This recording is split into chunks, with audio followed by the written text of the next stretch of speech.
Hello ඉතින් කොහොමද සුබ දවසක් කියලා ප්‍රාර්ථනා කරනවා මගේ යාළුවෝ හැම දෙනාටම. ඉතින් ඔයාලා හැමෝම දන්නවා ඔයාලා මේ එකතු වෙලා ඉන්නේ Sell with Vidu YouTube channel එකත් එක්ක. ඉතින් ඔයාලට මම post එකක් දාලා Facebook එකේ මම post එකක් දාලා ඔයාලට කිව්වා මට තියෙන අන්තර්ජාල පහසුකම් එක්ක මට live වෙන්න විදිහක් නැහැ. මේ channel එකේ දිගටම ඉඳපු යාළුවෝ හැමෝම දන්නවා මම සතියකට එක දවසක් අනිවාර්යයෙන්ම මම ගෙදර ඉද්දි live ආවා. ඉතින් ඔයාලට තියෙන වෙළඳනාවික ශාස්ත්‍රය ගැන තියෙන ප්‍රශ්න සාකච්ඡා කරලා ඉතින් ඒවට මම දන්න විදිහට ඔයා මගේ එක්ස්පීරියන්ස් එකෙන් ඔයාලට උත්තර දෙන්න. නමුත් ඉතින් නැවේ තියෙන අන්තර්ජාල පහසුකම තියෙන ස්පීඩ් එකත් එක්ක මට මේ දේ කරගන්න අමාරුයි. ඉතින් මම හිතුවා සති දෙකකට පාරක්වත් ඔයාලට Q&A වීඩියෝ එකක්, ඒ කියන්නේ ප්‍රශ්න සහ උත්තර සාකච්ඡා කරන වීඩියෝ එකක් කරන්න. මොකද ගොඩ දෙනෙක්ට මේ ශාස්ත්‍රය ගැන දැනුවත් මදි. ඉතින් ගොඩක් හොරුන්ට අහු වෙනවා, ගොඩක් හොර ඒජන්ට්ලට අහු වෙනවා, ඊට පස්සේ සල්ලි නාස්ති කරගන්නවා. ඉතින් මම හිතන්නේ මගේ මේ ප්‍රශ්න සහ උත්තර වීඩියෝ එකෙන් ඒ අයට ගොඩක් ලොකු උපකාරයක් වෙයි මේ දේ මොකක්ද කියලා හරියට දැනගන්න.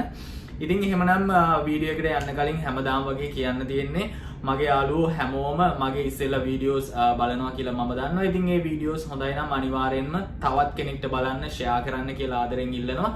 ඒ වගේම මේ channel එකට අලුත් කෙනෙක් නම් අනිවාර්යෙන්ම Sell with Vidu YouTube channel එක subscribe කරන්න කියලාත් ඔයාලගෙන් ආදරෙන් ඉල්ලනවා. ඉතින් එහෙමනම් තවත් කතා කරන්නේ නැතුව අද වීඩියෝ එකට යමු. අද වීඩියෝ එකෙන් ඔයාලට මම අරගෙන ඉන්නේ ඔයාලා මට ඉදිරිපත් කරලා තිබ්බ වෙළඳනාවික ශාස්ත්‍රය ගැන තියෙන ප්‍රශ්න වලට උත්තර මම සාකච්ඡා කරන්න. ඉතින් එහෙමනම් වීඩියෝ එකට යමු මේ Sell with Vidu.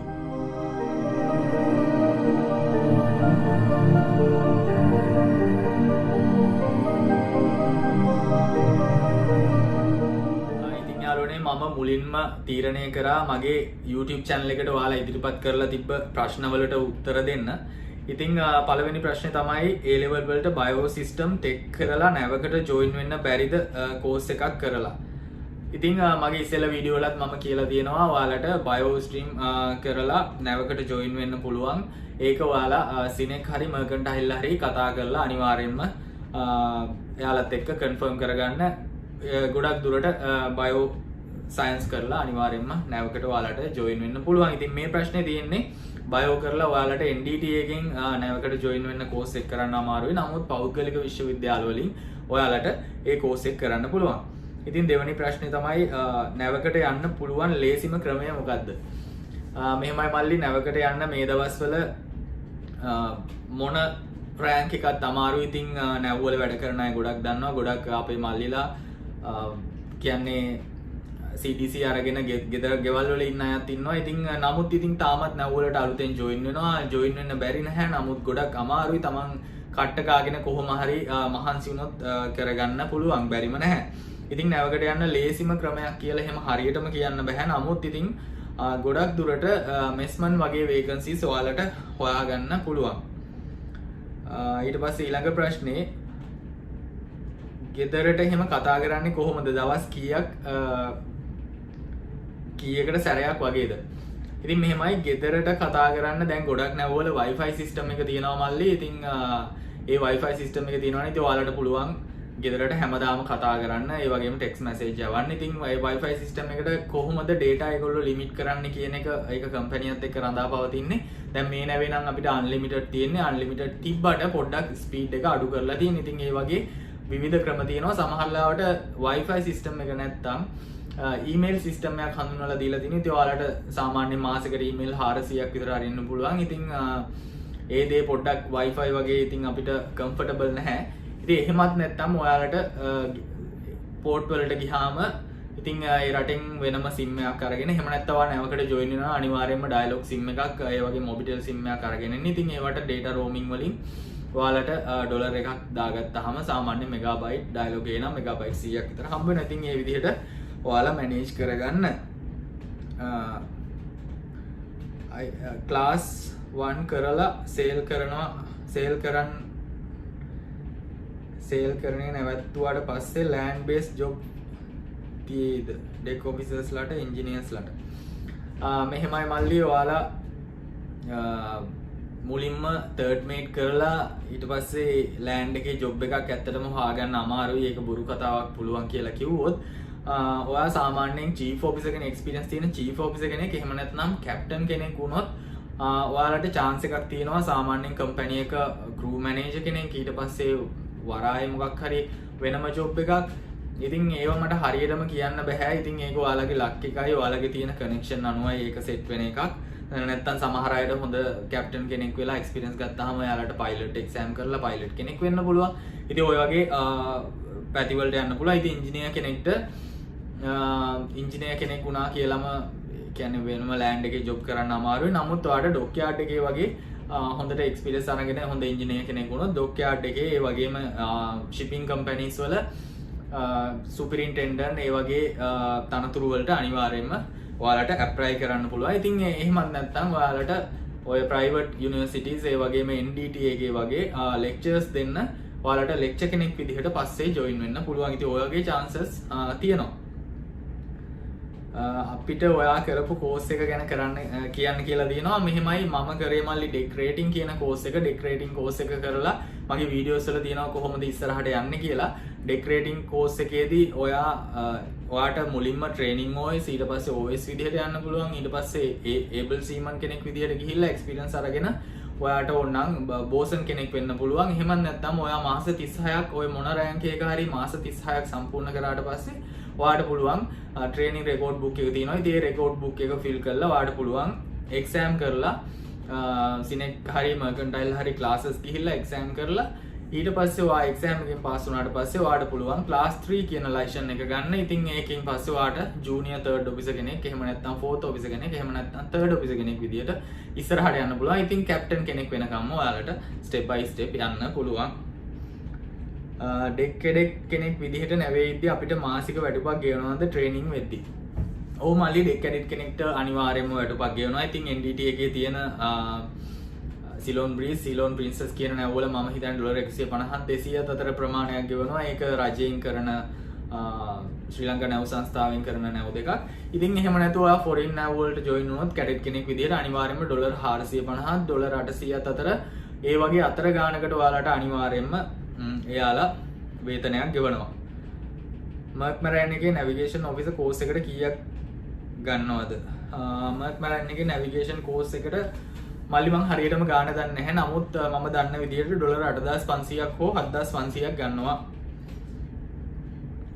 Oil loading අන්ලෝඩින් ගැන කියන්න කියලා තියෙනවා. ඉතින් මෙහෙමයි දැන් අපි ඉන්නේ තෙල් නැවක. ඉතින් ඔයිල් ලෝඩ් කරනකොට ලෝඩ් කරන සිස්ටම් ගොඩක් තියෙනවා. සමහරවිට අපි පෝට් එකට යනවා. ඊට පස්සේ ලෝඩින් ආම් එකකින් අපි ලෝඩ් කරන්නේ. ඒක ලෝඩින් ආම් එක කියන එක මෙතන දැන් ඔයාලට පේනවා. ලෝඩින් ආම් එකකින් ලෝඩ් කරන්නේ.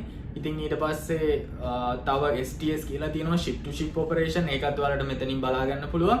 ඉතින් තවත් තියෙනවා SBM කියලා. ඉතින් මේ පේන්නේ ඔයාලට SBM එකේ අපි ලෝඩ් කරන විදිය. ඉතින් ලෝඩ් කරනකොට දැන් අපේ නැවේ නම් තෙල් ටැංකි 17ක් තියෙනවා. ලොකු තෙල් ටැංකි 17ක් තියෙනවා.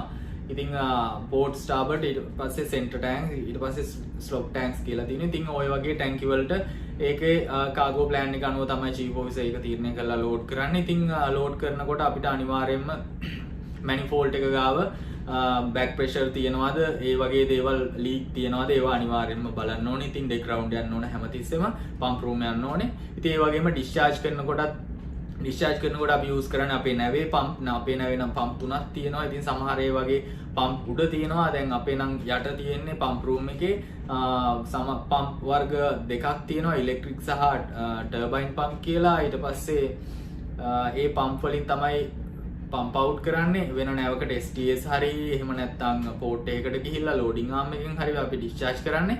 ඉතින් එහෙම ඩිස්චාර්ජ් කරනකොට අනිවාර්යෙන්ම අපි ප්‍රෙෂර් ගේජ් එක අනිවාර්යෙන්ම බලන්න ඕනේ. මැනිෆෝල්ඩ් එකේ ප්‍රෙෂර් එක අපිට කාගෝ කන්ට්‍රෝල් රූම් එකෙන් කියන ප්‍රමාණයට වඩා වැඩි වෙනවද අඩු වෙනවද? ඊට පස්සේ මොන හරි අපිට ඇහෙන සද්දේ මොන හරි වෙනසක් තියෙනවද? ඒ කියන්නේ ඔයිල් ෆ්ලෝ එක යනකොට ඇහෙන සද්ද වෙනසක් තියෙනවා. ඉතින් මේ හැමදේම අනිවාර්යෙන්ම රිපෝට් කරන්න ඕනේ. ඉතින් ඒක ගැන ඔයිල් කොහොමද ලෝඩින් ඩිස්චාර්ජින් කරන්න කියලා මම ඉස්සරහට අනිවාර්යෙන්ම මල්ලි වීඩියෝ එකක් කරනවා. ඉතින් ඒක එනකන් බලන් ඉන්න. දැනට මම ඔය ටික විස්තර කරන්නම්. ෂිප් එකක මෝටර්මන් කෙනෙක්ගේ ඩියුටි එක මොන වගේද?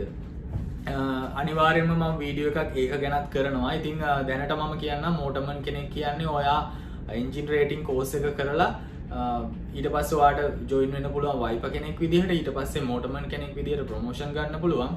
ඉතින් මෝටර්මන් කෙනෙක් වුණාට පස්සේ ඔයාට අනිවාර්යයෙන්ම වොච් එකක් කරන්න වෙනවා. සමහරවිට දැන් ගොඩක් නැවවල UMS තියෙන්නේ. ඒ කියන්නේ අන්මෑන් සිස්ටම් එක තියෙන්නේ. එතකොට හවස 5න් පස්සේ කවුරුත් එන්ජින් රූම් එකේ නැහැ. රැයට රවුන්ඩ් එකක් යනවා විතරයි. ඉතින් ඒ වගේ UMS නැති නැවවල අනිවාර්යයෙන්ම ඔයාට වොච් එක කරන්න වෙනවා. ගොඩක් වෙලාවට පැය 4 වොච් තමයි. මොකද මෝටර්මන්ලා 3 දෙනෙක් ඉන්න නිසා මාරුවට. ඉතින් ඔයාලට ඒ වොච් එකේ රීඩින් ගන්න තියෙනවා. ඊට පස්සේ ක්ලීනින් තියෙනවා. ඊට පස්සේ මේන්ටෙනන්ස් වලට උදව් කරන්න තියෙනවා. ඉතින් ওই වගේ වැඩ තමයි ට්‍රේනින් මෝටර්මන් කෙනෙක්ට නැවවල තියෙන්නේ. ඇමරිකන් වීසා ගන්නේ නැතුව ඇමරිකා යන ෂිප් එකකට යන්න පුළුවන්ද? මොනවාද ප්‍රශ්නේ? එහෙම ගියාම මෙහෙමයි මල්ලි. ගොඩක් ඔය ඇමරිකන් සයිඩ් එකේම යන නැවක් නම් අනිවාර්යයෙන්ම ඔයාලට කම්පැනි රෙකමන්ඩ් කරනවා ඇමරිකන් වීසා ගන්න කියලා. නමුත් ඉතින් ඔය එහෙම ඇමරිකන්ම යනවා කියලා නැත්නම් වෙනම ඕපන් චාර්ටර් එකක් නම් තියෙන්නේ වර්ල්ඩ් වයිඩ් එකක් නම් සමහරවිට ඔයාලව ඇමරිකන් වීසා නැතුවත් ගන්නවා. නමුත් ඔය ඇමරිකාවට ඒ නැව ගියා කියන්නකොද? ඒ ඇමරිකාවට නැව ගියාට නැව පෝට් එකට ගියත් ඔයාට එළියට යන්න බෑ. ෂෝලියු නැහැ ඇමරිකාවෙන් වීසා නැතුව. ඉතින් ওই ප්‍රශ්න වලට ඉතින් ඔයාලට මුහුණ දෙන්න වෙනවා ඇමරිකන් වීසා නැතුව ඇමරිකා යන නැවකට ගියොත්. ඒ ලෙවල් අවුට් වුණාට පස්සේ ඉඳන් සෙකන්ඩ් ඔෆිසර් කෙනෙක් වෙන්න කොච්චර කල් යනවද? මෙහෙමයි පාත් එක මෙහෙමයි. ඒ ලෙවල් අවුට් වුණාට පස්සේ ඔයාට පුළුවන් සිනෙක් හරි මර්කන්ටයිල් හරි මම කියන්නේ මේ පෞද්ගලික විශ්වවිද්‍යාල වලින් කරනවා නම් එහෙම නැත්නම් NDT එකෙන් කරනවා නම් ඔයාලට මම වීඩියෝ එකක් දාලා තියෙනවා. ඒකේ යන්න ඕන මාස ගාන කොහොමද කියලා. මම මේ නෝමලි කියන්නේ පෞද්ගලික විශ්වවිද්‍යාල වලින් යනවා නම් ඒ ලෙවල් අවුට් වුණාට පස්සේ ඔයාට ඇප්ලයි කරන්න පුළුවන්. ඊට පස්සේ ඒගොල්ලෝ ඔයාව ඉන්ටර්විව් කරලා ඔයා සුදුසු නම් ඔයාගේ රිසල්ට් එක ඇති නම් ඊට පස්සේ ඔයාගේ ඉංග්‍රීසි නොලෙජ් එක පොඩ්ඩක් බලනවා. ඒක ඇති නම් ඔයා කෝස් එකට ගන්නවා. ඉතින් කෝස් එක ෆලෝ කරන්න ඕනේ. එතන ඉඳන් ඔයාට අනිවාර්යයෙන්ම අවුරුදු 3ක් යද්දී එක්සෑම් එක ලියන්න පුළුවන්. third mate exam එක class 3 exam එක ලියන්න පුළුවන්. ඉතින් class 3 exam එක ලියලා ඔයා පාස් වුණාට පස්සේ ඔයා නැවකට join වෙන්න ඕනේ. ඊට පස්සේ නැවකට junior officer හරි third officer හරි join වෙන්න ඕනේ. ඉතින් ඔයා junior officer join වුණොත් අනිවාර්යයෙන්ම ඔයාට මාස 6ක් හෝ අවුරුද්දක් junior officer විදියට එක්ක contract දෙකක් ගහන්න වෙනවා. ඉතින් ඊට පස්සේ ඔයාට third officer හම්බ වෙනවා. third officer සාමාන්‍යයෙන් 3 පාරක් 4 පාරක් සමහර ලාවට 6-7 පාරක් යන අය ඉන්නවා. ඉතින් මේ කම්පැනි අනුව තීරණය වෙන්නේ ඔයාගේ ප්‍රොමෝෂන් එක. ඉතින් එහෙම වුණාට පස්සේ තමයි සෙකන්ඩ් ඔෆිසර් හම්බ වෙන්නේ. සාමාන්‍යයෙන් ඉතින් ඔයාට අවුරුදු 5ක් හෝ 6ක් අනිවාර්යයෙන්ම යනවා මේ තැනට එන්න. ඕෂන් යුනිවර්සිටි එක ගැන කියන්නකෝ කියලා දෙනවා. ඕෂන් යුනිවර්සිටි එක කියන්නේ රජයෙන් කරන එකක් මල්ලි. මම ඒක ගැන ලොකුවටම දන්නේ නැහැ. නමුත් ඒකේ මැරීන් ඉන්ජිනියරින් ඊට පස්සේ ඩෙක් රේටිං එන්ජින් රේටිං කියන කෝසස් තියෙනවා. තවත් කෝසස් ඇති මම හරියටම දන්නේ නැහැ. ඉතින් ඒක ගැන මට හරියටම විස්තරයක් ඔයාලට කියන්න බෑ. ඊට පස්සේ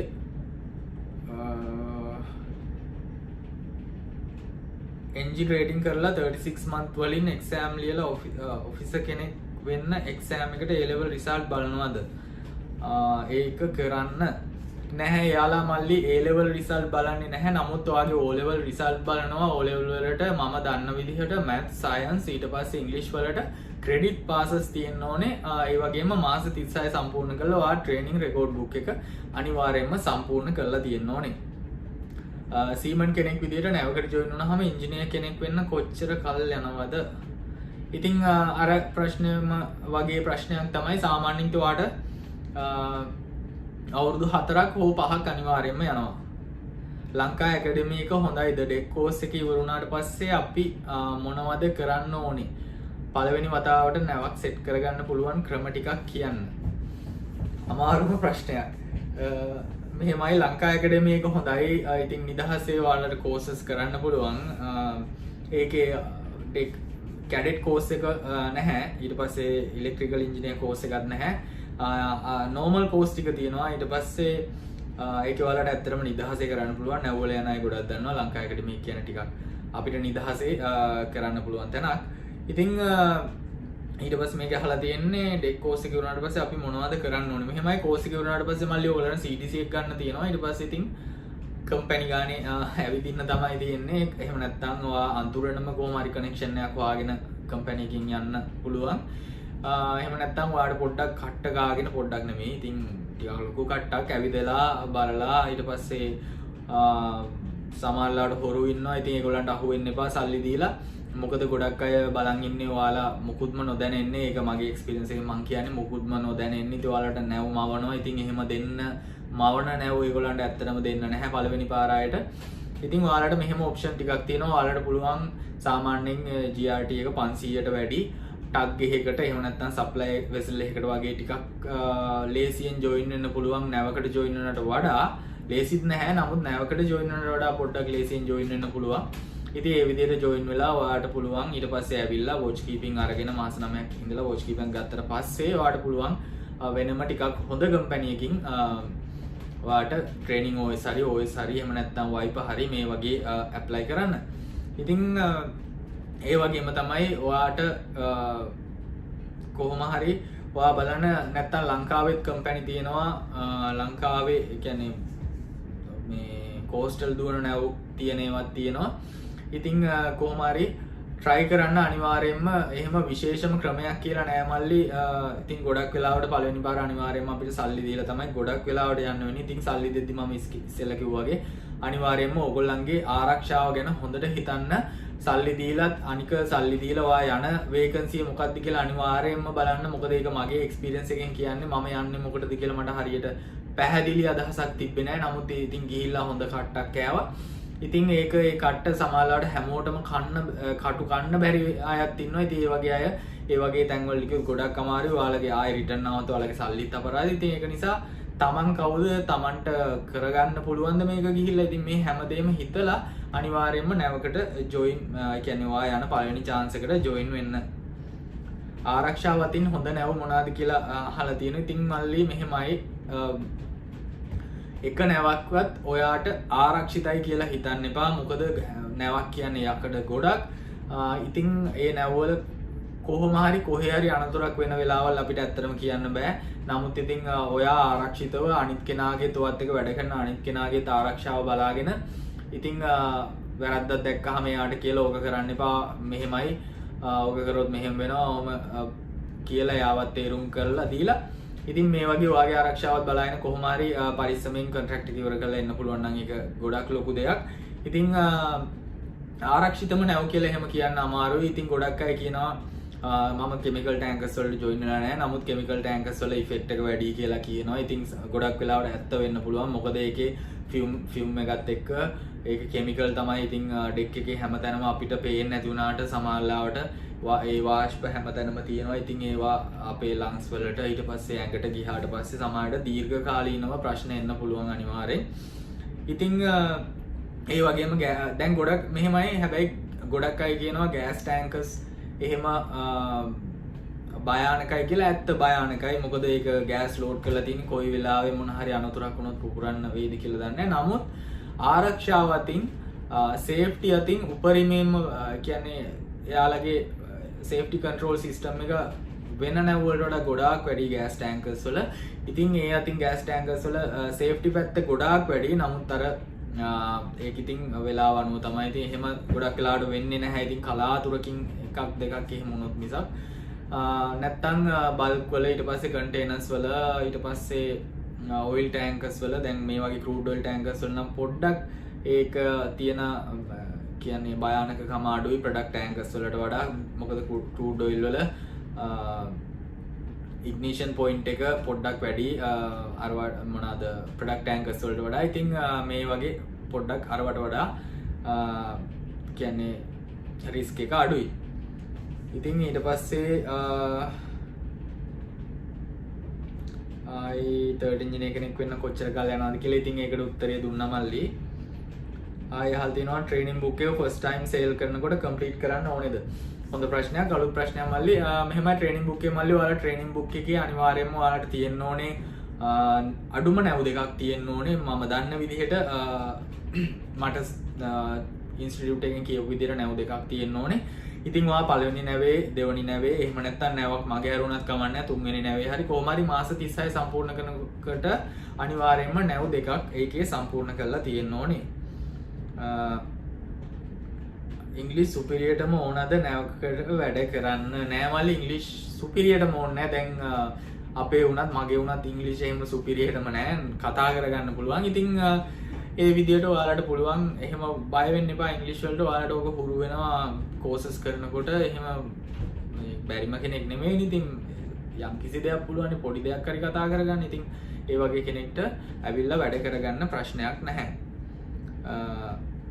ගෙදර කට්ටියට කෝල් ගන්න කොහොමද ඉතින් මේ ප්‍රශ්නෙට උත්තර දුන්නා නැවිගේෂන් ඔෆිසර්ලට වැඩ කරන්න තියෙන මාස 4යි නැවිගේෂන් ඔෆිසර් කෙනෙක්ට ඒක කම්පැනි හැටියට මල්ලි දැන් ගොඩක් කම්පැනි වල මාස 6 තමයි 4 හරි අඩුයි මාස 6යි සාමාන්‍යයෙන් normal rank වලට කියන්නේ third officer second officer වගේ අයට ඉතින් එතනින් එහාට එතනින් උඩ rank වලට top rank වලට ගොඩක් වෙලාවට මාස 4යි සමහරවිට captainට මාස 2යි 3යි chief engineerට මාස 2යි 3යි ඉතින් ඔය වගේ තමයි කියන්නේ contract period එක ඔයාලට හම්බ වෙන්නේ වීඩියෝ එක කරන වෙලාවේ ඉන්න තැන ship engine එකේ වීඩියෝ එකක් ඕනේ වැඩ කරන විදිය බලන්න ඕනේ මේමයි මල්ලි මේක ඔයිල් ටැංකර් එකක් නිසා මට ඩෙක් එකේ මම වැඩ කරන විදිය ඉතින් පෙන්වන්න අමාරුයි ඉතින් මම කොහොම හරි ඒක ඒ කියන්නේ මා ඩෙක් එකේ මම වැඩ කරන විදිය නැතත් මම කොහොම හරි ඔයිල් ටැංකර්ස් වල වැඩ කරන විදිය වීඩියෝ එකක් වලට අනිවාර්යයෙන්ම ඉස්සරහට අනිවාර්යයෙන්ම අරගෙන එනවා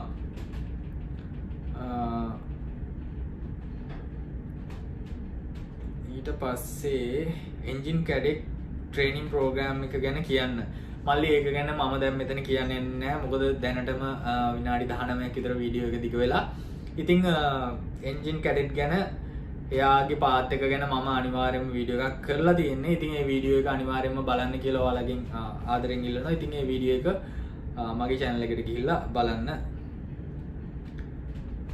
ඊට පස්සේ කොච්චර කොස්ට් එකක් යනවද කියලා අහලා තියෙනවා මෙහෙමයි ඩෙක් රේටින් එකට අනිවාර්යයෙන්ම ඔයාලට ලක්ෂයකට වඩා යනවා එන්ජින් රේටින් එකටත් ලක්ෂයකට වඩා යනවා ඊට පස්සේ ඔයා ඉලෙක්ට්‍රිකල් ඉන්ජිනේර් වයි කරනවා නම් කොහොමද මම දන්න තරමට ලක්ෂ 10කට වඩා යනවා ඊට පස්සේ කැඩෙට් කෝස් එක කරලා ඔයා තර්ඩ් ඔෆිසර් වෙනකම් මේ යනකොට ඔයාලට අනිවාර්යයෙන්ම ලක්ෂ 30කට කිට් වෙන්න යනවා ඊට පස්සේ කැඩෙට් එන්ජින් කැඩෙට් කරලා ඔයා එන්ජිනියර් කෙනෙක් වෙනකොට ඔයාට ඒ ලක්ෂ 30කට ආසන්න ප්‍රමාණයක් අනිවාර්යයෙන්ම යනවා අඳුරන කෙනෙක් ඉන්නවා නම් කොහොමද නැවකට ලේසියෙන් සෙට් වෙන්නේ මෙහෙමයි අඳුරන කෙනෙක් කියලා මල්ලි ඔයා පළවෙනි පාර නම් ඇත්තටම ඒත් ගොඩක් අමාරුයි පළවෙනි පාර ආයෙත් අඳුරන කෙනෙක් ඉන්දියාත් ජොයින් වෙන නමුත් টොප් රෑන්ක් වල ඔයාගේ හොඳම හිතවතෙක් ඉන්නවා නම් කැප්ටන් කෙනෙක් චීෆ් ඉන්ජිනියර් කෙනෙක් ඊට පස්සේ චීෆ් ඔෆිසර් කෙනෙක් සෙකන්ඩ් ඉන්ජිනියර් කෙනෙක් නැත්නම් පරණ ඉලෙක්ට්‍රිකල් ඔෆිසර් කෙනෙක් ඉතින් පරණ බෝසන් කෙනෙක් ඉතින් මේ වගේ හොඳට එක්ස්පීරියන්ස් තියෙන කම්පැනියත් එක්ක හොඳ කනෙක්ෂන් තියෙන කෙනෙක් නම් අනිවාර්යයෙන්ම ඔයාට පුළුවන් ඉතින් එයාලගේ රික්වෙස්ට් එකත් එක්ක එයාලගේ රෙෆරන්ස් එකත් එක්ක ඔයාලට පොඩි chance එකක් ගන්න. ඒක ඉතින් කියන්නම බෑ මොකද ඒක කම්පැනි අනුව තමයි තීරණය වෙන්නේ. නැවේ හොට් වෝටර් තියනවාද කියලා අහලා තිනවා. ඕමලි නැවේ හොට් වෝටර් තියනවා. ඒක MLC requirement එකක් අපේ AC ඊට පස්සේ හොට් වෝටර් ඊට පස්සේ අපිට දෙන සබන් ඒව ඔක්කොම MLC requirement එකක්. එතකොට අපිට washing machine මේ හැමදේම තියෙන්න ඕන නැවේ.